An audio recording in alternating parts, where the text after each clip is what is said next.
and this would be the kind of the advice to the creatives out there, is go in there with an inquisitive, questioning mindset.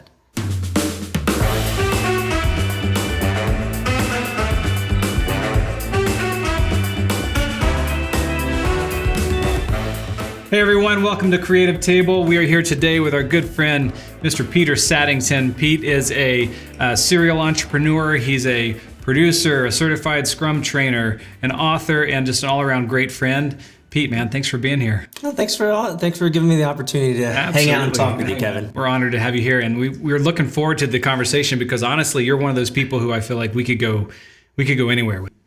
Your clients, and we can mention them. I mean, just off of my memory, you've worked with, speaking of Agile, you've worked with everybody from Delta and T-Mobile and eBay to the Department of Defense, the CIA. I know there's some other big names. A lot of big Fortune companies. Yeah, big Fortune companies. If we look at yeah. I know a lot of us out there interested in like, what's it like to be in the boardroom with these and the C-suite of these companies and be in that position where everyone's looking at you as the expert in the room, as the subject matter expert to say, okay, what should we do, Pete? Peter, like tell us it's going to cost this much. How does it work? And you're in charge of reorganizing, restructuring our companies to be more efficient. I mean, in the creative sense, in the creative world, we have a lot put on our shoulders to create something that's going to perform or hit a certain goal or move an audience to action or we know we're really excellent at those things. But when it comes to now I'm face to face with the leadership of this, multi-million dollar, small to medium or enterprise level company, there's a new pressure. There's a new, I think, insecurity in some ways that can surface to like, hey, I wasn't educated in the business sense to speak their language. And am I going to be exposed as some sort of like fraud or falling short of their expectation, or like the Impostor Syndrome. That's right, exactly. Imposter Syndrome is a real thing. So talk a little bit about the reality of what that's like. And I'm sure at some point you were there as well. I'm actually still there. Yeah, I know. I was going to say, or you're still there because I know even like even famous directors like Steven Spielberg to this day go on set and still feel nervous or scared or inadequate for what they're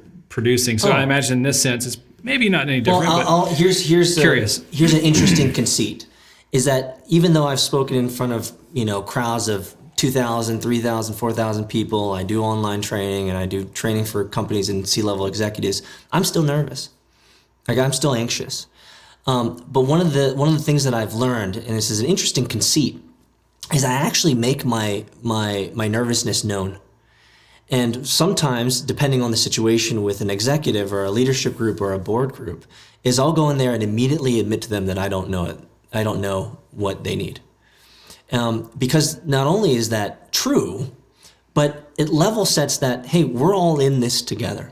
And so I've been known to say at executive board meetings and come in there and say, guys, I just want to let you guys know that I have no ego here, in the assumption that I know what you guys need, or I know what the solution to your problems is. I am here as a guide. I am here as a facilitator to work together, and I like to use this word, to co-learn and co-discover with you guys what the right solution is for the context and the problem that we're trying to solve. Now, do I have a lot of pattern recognition? Have I experienced a lot of different organizational dysfunctions that I've been able to help solve? Absolutely. I have a huge backpack, I have a huge rucksack of experiences that I can pull from. But I will never assert those into this context, because your context, your company, and my experiences could be worlds apart.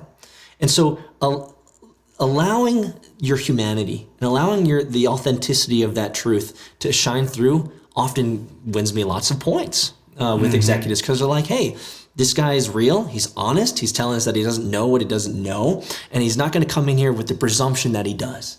Right. Because let's be intellectually honest, if a CTO, this happens a lot, if a CTO read my Agile book and said, hey, this guy Peter seems like he knows something about how to help us solve our problems, and then he brings me in and says, hey, we have XYZ problems, I'm not going to be like, hey, this is your answer, this is your solution, this is how. I'll go in and ask lots of great questions.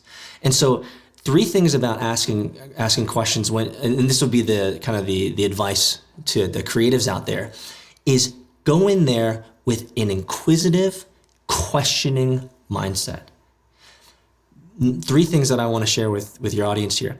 By asking questions, it's the best way to, number 1, create rapport with your client, with your customer. Number 2, it immediately shows that you're actively engaged in understanding their problem, their context, their issues. And thirdly, asking questions allows you to hear from them what they really need. And what they really need is never what they actually say. It's their body language. It's the intonation. It's the inflections in their voice. It's the hesitancy in their voice. It's that minute pause that you say, ooh, I asked that question. Now, and I'll literally call this out because it's powerful to do so. I'll say, hey, I asked that question. You hesitated. Tell me why. Why did you hesitate? And then they'll say, no. You say, well, no, pump the brakes. Really? Why did you hesitate? And then they'll tell you the truth. They'll tell you the real. They'll say, well, I said this, but what I really meant was this. And now we're getting to the real heart of the issue. Now we're getting to the real meat and potatoes of the reason why I'm there, to co-discover, to co-learn, and to co-build with them a solution that makes sense. And so for all the creatives out there that are anxious and worried and concerned about these meetings with these highfalutin executives, they're just flesh and blood, just like you and I. And in many ways, they don't know just as much as you don't know. Right.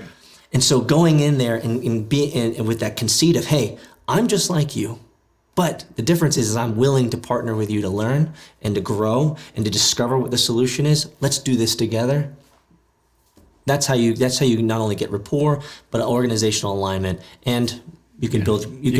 Building that trust creates a lot of value for them. Absolutely. And speaking of value, like how does a creative in a very subjective, field, like I know for you, for example, if you're doing Agile and you're like, I can spend 6 weeks with your team and save you 6 months of expenses, or I know you get into real numbers, so it's no arguing like, oh, this is worth it. But for what we do, often very difficult. I know whether you're a designer, photographer, filmmaker, whatever, you get in there and you're like, okay, here's what we charge, and there's an intangible nature to it, right? And so how do you speak to, or what do you have to say in reference to value? I know once you had told me in the past, like price is only an issue in the absence of value. Exactly. So I'm glad that you remember that. Yeah, absolutely. It's a great, truth. Price is only an issue in the absence of value. So how do you, in your opinion, best communicate value especially when you're getting those higher levels of, what you're charging? I wouldn't say there's much of a distinction. There's much difference between